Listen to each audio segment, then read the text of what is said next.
Hey, this is Ken Casey from the Dropkick Murphys, and you're watching TV McGill.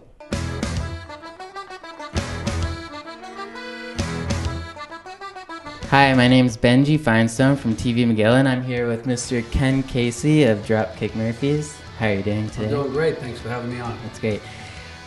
So welcome to Montreal. Have you gotten a chance to look around at all, or did you just get in and go to sound check? No, we've been here many times with the band and without. I love the city. I'm not such a fan of your hockey team, but other than that, I love the city. And we actually were doing some photo shoots around town. So we were down by the port and the old area, and actually got to see some stuff today I've never seen before. So very cool. Like what kind of stuff? Just I never really been down along the water and like kind of old Montreal and all the cobblestone and stuff. You know, it reminded me of Boston.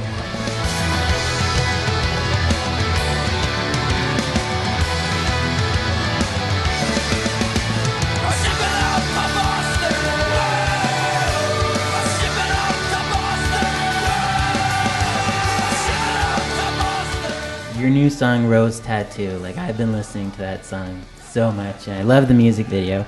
And for that music video, you had an interesting idea. You put out a message on your Facebook page and probably other avenues that you were telling your fans that if they get a tattoo of Dropkick Murphys logo or your new band album's logo or lyrics and they sent it in to you, that you would feature it in your music video for Rose Tattoo. So was that your idea, first of all, or who's Yeah, it was our idea. We see, like, I think, you know, one of the biggest forms of dedication to a band is obviously tattooing the logo. I mean, I have my favorite band, Stiff Little Fingers from Northern Ireland. I have their logo tattooed here, and, you know, that's a big deal. That's what, like, motivated me to play music, and it means a lot to me. Sometimes I was so messed up and didn't have a clue. I ain't winning no one over. I wear it just for you. I got your name written here in a rose tattoo. Your band means so much to certain people, clearly, that they're willing to, you know, get a tattoo, and it must feel, I guess, pretty nice to have that impact on people. Yeah, I mean, I'd rather be in a band that means a lot to less people than, you know, little to more people, and it just makes it more, that much more like tangible and valuable what we do for a living, you know, that it means a lot to people, you know. What is it about unions that is important, clearly, for you to support?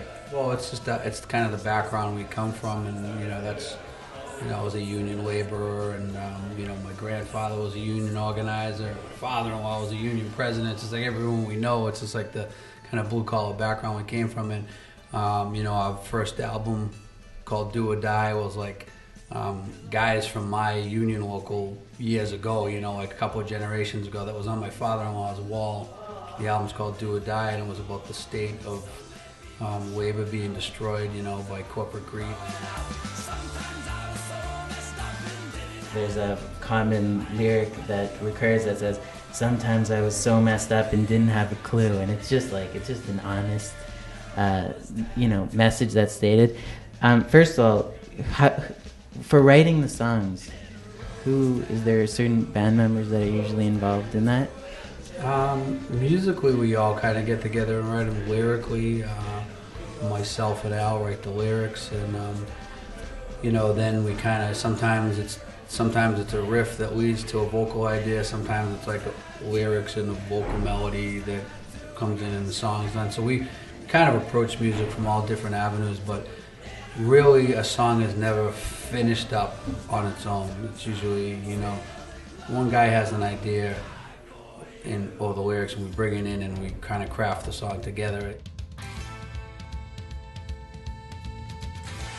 Did you always know that you were gonna be a musician? That this is like a way you were gonna make a living no matter what, or did you try other career paths and this kind of happened? Or what was your path kind of? I completely stumbled upon being a musician. I was always a big music fan and very kind of involved with the Boston music scene and booking shows and going to punk shows since I was a kid. And so we all just said, let's take a year and do this, and more as like just to see the country and to do it. Never thought it would be a job. 16 years later, we thought we'd just do it for the experience, and we had supportive families and stuff. Imagine, you know, going to your father-in-law and just get married, and it's like, can I quit everything and move home with you so I can go on? And everyone's like, yeah, it's a great opportunity to do it.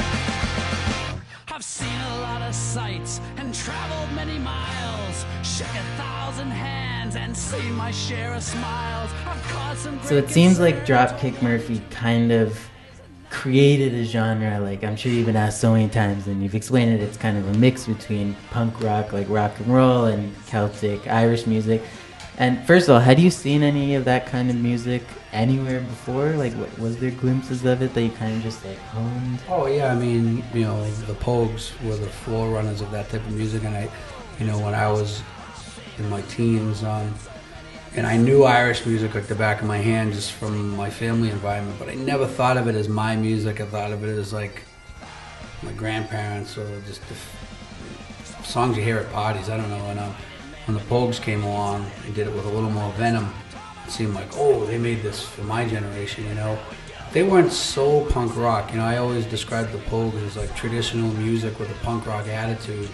We're more like punk rock with the traditional mindset and instrumentation. So, but no doubt about it, if it wasn't for a band like the Pogues, I certainly don't think I would have had the wherewithal to think this up. I'd like to give you a little gift. Ooh, gives me gifts. Yes. Wow. There is a wonderful Celtic band in Montreal made of former McGill music students called the Bombadils. They're actually incredibly talented, like Cool. They're amazing musicians. And I contacted them, said I'm interviewing Dropkick Murphys. I think they'd really like your CD. It's really incredible. I think you'd like it. You play it on your bus. Thank you very much. We To have a the- long ride home tonight. Yeah, Thank you very much. no problem. Enjoy and good luck tonight. Thank you very Thanks so much. much. Thank you. All right.